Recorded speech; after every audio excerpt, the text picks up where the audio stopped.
Kolar Chikkaballapur DCC bank, Kolar Chikkaballapur DCC ಬ್ಯಾಂಕ್ನಲ್ಲಿ ಈಗಾಗಲೇ ಬಹಳಷ್ಟು ಅವ್ಯವಹಾರ ನಡೆದಿದೆ.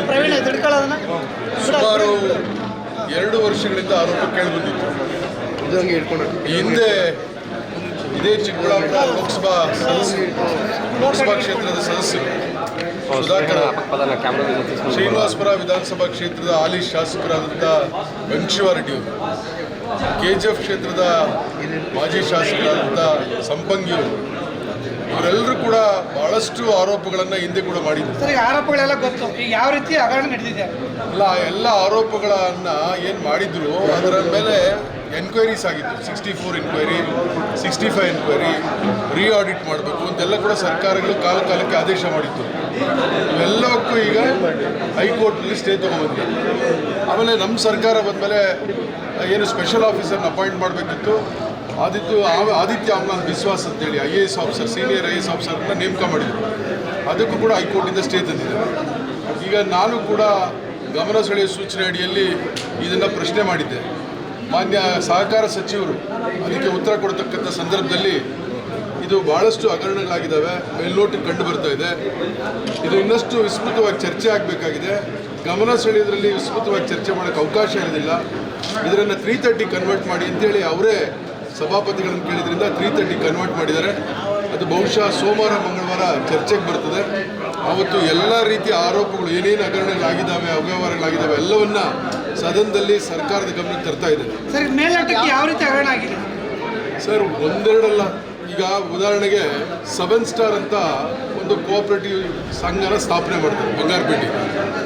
ಅದರ ವ್ಯಾಪ್ತಿ ಬಂದು ಬಂಗಾರಪೇಟೆಯ ಒಂದು ಹೋಬಳಿ. ಆ 7 ಸ್ಟಾರ್ ಸಂಘ ರಚನೆಯಾಗಿ 3 ತಿಂಗಳಲ್ಲಿ ಅವ್ರಿಗೆ 10 ಕೋಟಿ ರೂಪಾಯಿನ ಸ್ಯಾಂಕ್ಷನ್ ಮಾಡ್ತಾರೆ. ಅದರ ವ್ಯಾಪ್ತಿ ಬಂಗಾರಪೇಟೆ ತಾಲೂಕಿನ ಒಂದು ಹೋಬಳಿ.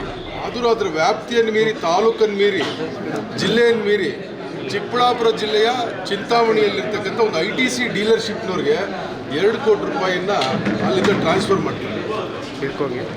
ಅಂದರೆ ITC ಡೀಲರ್ಶಿಪ್ ಇರೋಂಥದ್ದು ITC ಪ್ರಾಡಕ್ಟ್ಸ್ನ ವ್ಯಾಪಾರ ಮಾಡೋಂಥದ್ದಕ್ಕೆ, ಏನು ಸಿಗರೇಟ್ ಇರ್ಬೋದು, ಚಾಕ್ಲೇಟ್ಸ್ ಇರ್ಬೋದು, ಅವ್ರ ಪ್ರಾಡಕ್ಟ್ಸ್ ಇದೆ, ಸುಮಾರು ಪ್ರಾಡಕ್ಟ್ಸ್ ಇದೆ. ಅವ್ರಿಗೆ ಸಾಲ ಕೊಟ್ಟಿರೋದು ಅಕ್ಕಿ ಗಿರಣಿ ಮಾಡೋದಕ್ಕೆ. ಈಗ ಅದರಿಂದ ಒಬ್ಬ ಮಹಿಳಾ ಶಾಸಕರ ಕೈವಾಡ ಇದೆ ಅನ್ನೋ ಆರೋಪ ಇದೆ. ಅದೆಲ್ಲ ಕೂಡ ತನಿಖೆಯಲ್ಲಿ ಗೊತ್ತಾಗ್ತದೆ. ಈಗ ನಾನು ನೇರವಾಗಿ ಏನು ಹೇಳಕ್ಕೆ ಬರೋದಿಲ್ಲ, ಅದೆಲ್ಲ ಕೂಡ ತನಿಖೆಯಲ್ಲಿ ಗೊತ್ತಾಗ್ತದೆ. ಈ ರೀತಿ ಈಗ ಉದಾಹರಣೆಗೆ ನಮ್ಮ ಮಂತ್ರಿಗಳು ಹೇಳ್ದಂಗೆ ಇವತ್ತು ಶ್ರೀಶಕ್ತಿ ಸ್ವಸಹಾಯಗಳಿಗೆ ದೊಡ್ಡ ಮಟ್ಟದಲ್ಲಿ ಕೋಲಾರ ಚಿಕ್ಕಬಳ್ಳಾಪುರ ಜಿಲ್ಲೆಯಲ್ಲಿ ಏನು ಬಡ್ಡಿ ರಹಿತ ಸಾಲವನ್ನು ಕೊಡ್ತಿದ್ವಿ DCC ಬ್ಯಾಂಕಿಂದ. ಇವತ್ತು ಒಂದು ಉದಾಹರಣೆಗೆ ಒಂದು ಊರಿನ ಅಥವಾ ಒಂದು ಸಂಘದ ಅಡಿಯಲ್ಲಿ ಒಂದು 100 ಸಂಘ ಶ್ರೀಶಕ್ತಿ ಸ್ವಸಹಾಯ ಸಂಘಗಳಿಗೆ ಸಾಲ ಕೊಟ್ಟಿರ್ತೀವಿ 5 ಲಕ್ಷದಲ್ಲಿ 5 ಕೋಟಿ. ಅದು ಕಾಲಾವಧಿ ಇರ್ತದೆ, ಇಷ್ಟು ಕಾಲಾವಧಿಯಲ್ಲಿ ಅವ್ರು ಮರುಪಾವತಿ ಮಾಡಬೇಕು.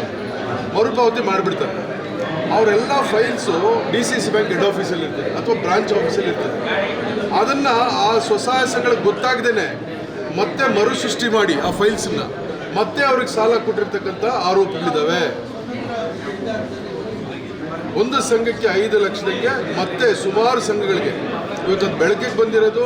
ಶ್ರೀನಿವಾಸಪುರದ ರಾಯಪಾಡ್ನಲ್ಲಿ ಕಂಪ್ಲೇಂಟ್ ಆಗಿದೆ, ಚಿಂತಾಮಣಿ ತಾಲೂಕಿನ ಕೆಂಚಾರಹಳ್ಳಿ ಪೊಲೀಸ್ ಸ್ಟೇಷನ್ ಆಗಿದೆ, ಬತ್ತನಹಳ್ಳಿ ಪೊಲೀಸ್ ಸ್ಟೇಷನ್ ಆಗಿದೆ ಮತ್ತು ಚಿಂತಾಮಣಿ ಪೊಲೀಸ್ ಸ್ಟೇಷನ್ ಆಗಿದೆ, ಚೇಳೂರಿನಲ್ಲಾಗಿದೆ, ಗುಡಿಬಂಡೆಯಲ್ಲಾಗಿದೆ. ಈ ಥರ ಅವ್ಯವಹಾರಗಳು ಇಡೀ ಕೋಲಾರ ಚಿಕ್ಕಬಳ್ಳಾಪುರ ಜಿಲ್ಲೆಯಲ್ಲಿ ಭಾಳಷ್ಟು ಅವ್ಯವಹಾರಗಳಾಗಿದ್ದಾವೆ. ಈಗಾಗಲೇ ಈ ಎಲ್ಲ ಅವ್ಯವಹಾರಗಳ ಮೇಲೆ ತನಿಖೆ ಆಗಿ ಮೇಲ್ನೋಟಕ್ಕೆ ತಪ್ಪು ಅಂತ ಕಂಡು ಬಂದು DCC ಬ್ಯಾಂಕ್ನ ಆಡಳಿತ ಸಿಬ್ಬಂದಿಯಲ್ಲಿರ್ತಕ್ಕಂಥ ಭಾಳಷ್ಟು ಮ್ಯಾನೇಜರ್ಸ್ನ, ಸೂಪರ್ವೈಸರ್ಸ್ನ ಸಸ್ಪೆಂಡ್ ಮಾಡಿದ್ದಾರೆ. ಇವತ್ತು ಅವರೆಲ್ಲ ಹೋಗಿ ಹೈಕೋರ್ಟ್ಗೆ ಹೋಗಿ ಸ್ಟೇ ತಂದಿದ್ದಾರೆ. ಮತ್ತೆ ಅವರನ್ನು ಅಲ್ಲೇ ಮುಂದುವರಿಸಿ ಕೆಲಸ ಮಾಡೋದಕ್ಕೆ ಅವಕಾಶ ಕೊಟ್ಟಿದ್ದಾರೆ. ಇವತ್ತು ರೈತರ ಸಾಲ ಮನ್ನಾ ಆಯಿತು. ಒಂದು ನಿಮಿಷ ರೈತರ ಸಾಲ ಮನ್ನಾ ಆಯಿತು. ಏನು ಸಿದ್ದರಾಮಯ್ಯ ಸಾಹೇಬರಿದ್ದಾಗ 50,000 ಸಾಲ ಮನ್ನಾ ಮಾಡಿದ್ರು. ಸಮ್ಮಿಶ್ರ ಸರ್ಕಾರ ಬಂದ ಮೇಲೆ 1 ಲಕ್ಷದವರೆಗೂ ಸಾಲ ಮನ್ನಾ ಮಾಡಿದ್ರು. ಬೇನಾಮಿಯಾಗಿ ರೈತರ ಹೆಸರಿನಲ್ಲಿ ಸಾಲ ಮನ್ನಾ ಯೋಜನೆಯಲ್ಲಿ ದುರುಪಯೋಗ ಆಗಿರ್ತಕ್ಕಂಥ ಆರೋಪಗಳು ಕೂಡ ಇದ್ದಾವೆ.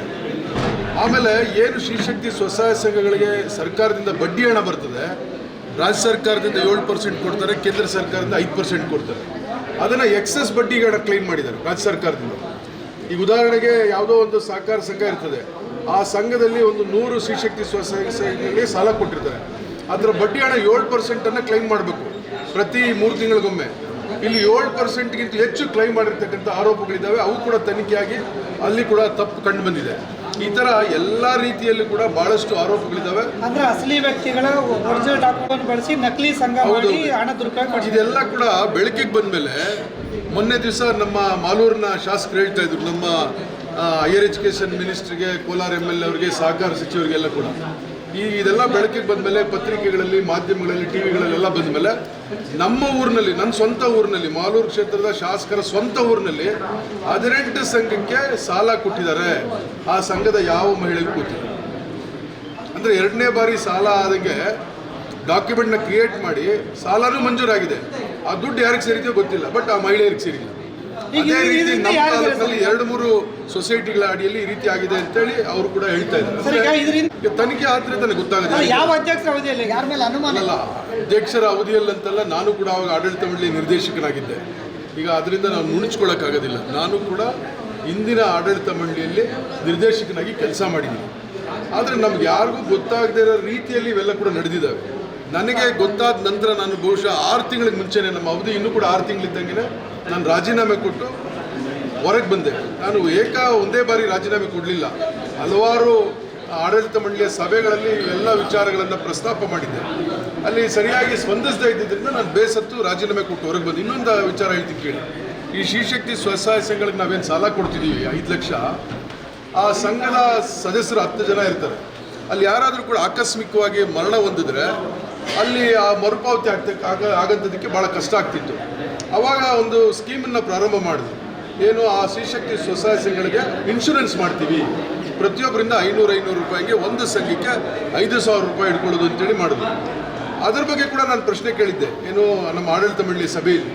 ಈ 5,000 ನಾವು ವಸೂಲು ಮಾಡಿದ್ವಲ್ಲ, ನೀವು ಯಾವ ಇನ್ಶೂರೆನ್ಸ್ ಕಂಪ್ನಿ ಜೊತೆಗೆ ಟೈಪ್ ಮಾಡ್ಕೊಂಡಿದ್ದೀರಿ, ಎಷ್ಟು ಜನ ಮರಣ ಹೊಂದಿದ್ದಾರೆ, ಎಷ್ಟು ಜನರಿಗೆ ಇನ್ಶೂರೆನ್ಸ್ ಕ್ಲೈಮ್ ಆಗಿದೆ, ಇದರಿಂದ ಏನು ಉಪಯೋಗ ಆಗ್ತಿದೆ ಅಂತ ಕೇಳಿದೆ. ಇದು ಯಾವುದಕ್ಕೂ ಕೂಡ ದಾಖಲೆ ಒದಗಿಸ್ತೀವಿ. ಉದಾಹರಣೆಗೆ ಮಂತ್ರಿಗಳು ಹೇಳಿದ್ರು, ಕೇಂದ್ರ ಸರ್ಕಾರದ ಬಡ್ಡಿ ಹಣ ನಮಗೆ ಬರಬೇಕಾದ್ರೆ ಏನು NRLM ಮತ್ತು NULM. NRLM ಅಂದರೆ national rural livelihood mission, NULM ಅಂದರೆ ನ್ಯಾಷನಲ್ ಅರ್ಬನ್ ಲೈವ್ಲಿಹುಡ್ ಮಿಷನ್. ಅದರ ಒಂದು ಪೋರ್ಟಲ್ ಇರ್ತದೆ. ಆ ಪೋರ್ಟಲಲ್ಲಿ ನಾವು ಅಪ್ಲೋಡ್ ಮಾಡಬೇಕು. ಅಪ್ಲೋಡ್ ಮಾಡಿದ್ರೆ ಮಾತ್ರ ಕೇಂದ್ರ ಸರ್ಕಾರದ ಬಡ್ಡಿ ಹಣ ನಮಗೆ ಬರ್ತದೆ. ಅದು ಯಾವುದನ್ನು ಕೂಡ ಮಾಡಿಲ್ಲ. ಸುಮಾರು 72 ಕೋಟಿಯಷ್ಟು ಹಣ ಇವತ್ತು ಕೇಂದ್ರ ಸರ್ಕಾರದಿಂದ ಬಡ್ಡಿ ಹಣ ಬರಬೇಕಾಗಿದೆ. ಇವೆಲ್ಲವೂ ಕೂಡ ಈ ರೀತಿ ಹೇಳ್ತಾ ಹೋದ್ರೆ ಬಹಳಷ್ಟು ಇದಾವೆ. ಈ ಹಗರಣದಲ್ಲಿ ಅಧಿಕಾರಿಗಳು, ಸಿಬ್ಬಂದಿಗಳು, ಅಧ್ಯಕ್ಷರುಗಳು ಎಲ್ಲರ ಮೇಲೂ ದೂರ ಆಗಿದ್ದಾರೆ. ಎಲ್ಲರೂ ಸೇರಿದ್ರೇನೆ ಇದು ಮಾಡಕ್ಕೆ ಸಾಧ್ಯ. ಯಾರ್ಯಾರು ಸೇರಿದ್ದಾರೆ ಸರ್? ಅಲ್ಲ, ನೀವು ಹೇಳಿದ್ರಲ್ಲ, ನೀವೇ ಹೇಳ್ಬಿಟ್ರಲ್ಲ. ಅವ್ರ ಹೆಸರೇನು ಸರ್? ಅಲ್ಲ, ನೀವು ಹೇಳಿದ್ರಲ್ಲ, ಯಾರು ಆ ಕಾಲಕ್ಕೆ ಬೇರೆ MDಗಳಿದ್ದಾರೆ, ಬೇರೆ ಮ್ಯಾನೇಜರ್ಸ್ ಇದ್ದಾರೆ, ಸೂಪರ್ವೈಸರ್ ಇದ್ದಾರೆ, ಅದನ್ನೆಲ್ಲರನ್ನೂ ಹೇಳಕ್ ಬರೋದಿಲ್ಲ. ಈಗ ದೂರಲ್ಲಿ ಬ್ಯಾಲಹಳ್ಳಿ ಗೋವಿಂದಗೌಡ ಮೇಲೆ ಎಲ್ಲ ಕಡೆಗೂ ದಾಖಲಾಗಿದೆ. ದೂರು ಕೊಟ್ಟಿರ್ತಕ್ಕಂಥವ್ರು ಬ್ಯಾಲಹಳ್ಳಿ ಗೋವಿಂದಗೌಡರ ಮೇಲೂ ಕೂಡ ದೂರು ಕೊಟ್ಟಿದ್ರೆ, ಹಂಗಾಗಿ FIR ಆಗಿದೆ. ಈಗ ಅವ್ರ ಆ ಥರ ಅನ್ಸುತ್ತೆ ನಿಮಗೆ? ತನಿಖೆ ಮಾಡಿದ್ರೆ ಗೊತ್ತಾಗ್ತದೆ. Thank you sir. Thank you sir. Thank you.